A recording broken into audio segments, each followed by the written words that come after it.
Sa gitna ng ingay at hirap ng araw-araw na buhay sa Payatas, Quezon City, may isang lalaking tahimik na lumalaban para mabuhay. Bibingke!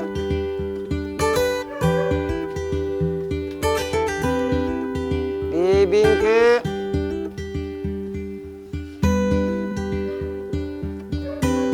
Bibingke! Ako po si Nelson Tamis. Ang edad ko 42.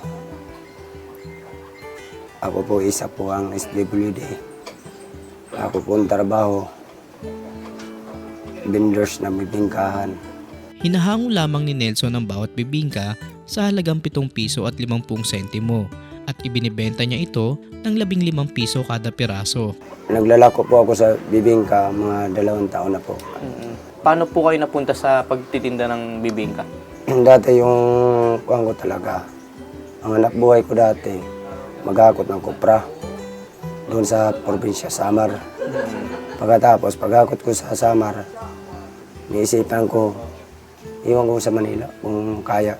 Pupunta ko ng Manila, punta talaga ko Manila kasi yung pinsan ko nandito. Kung magkano ba yun talagang kita dyan, kita din silang na 500 isang araw. Kung pwede na din yan, sa pasukan ko yan. Simula ako. Pagsimula ko, maganda man din, maganda na itong kita ko doon sa Samar. Kaya kita kami doon sa Samar. Kita kami 200, hirapan na kami. Maghapon po? Maghapon po, 200 lang. Sa koprahan po? Kopra. Bukod sa napakaliit na kita sa kuprahan, dito rin naganap ang aksidenteng tuluyang nagdulot ng kapansanan sa kanang kamay ni Nelson.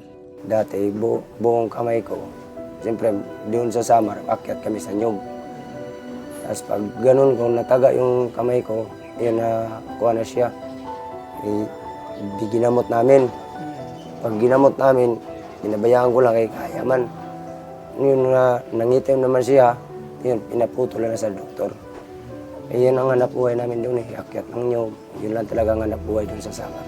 Ngunit sa kabila ng kanyang sitwasyon, Kuya Nelson, kayo po ba nakakatanggap ng ayuda o grocery items mula sa City Hall or barangay niyo dito? Wala pa po.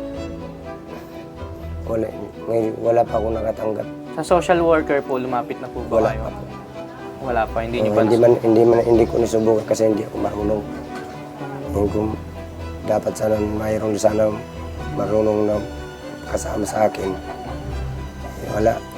Para sana makahingi kayo ng financial assistance. Oh. sa gitna ng patuloy na pagsusumikap ni Nelson, isang tulong ang aming inabot, ang supresang handog ng serbisyong bayan ni Tatay Rani. Salamat po sa Panginoon na nakarating po na nakaabot kayo dito sa amin. Tatay Radi, salamat po sa inyo.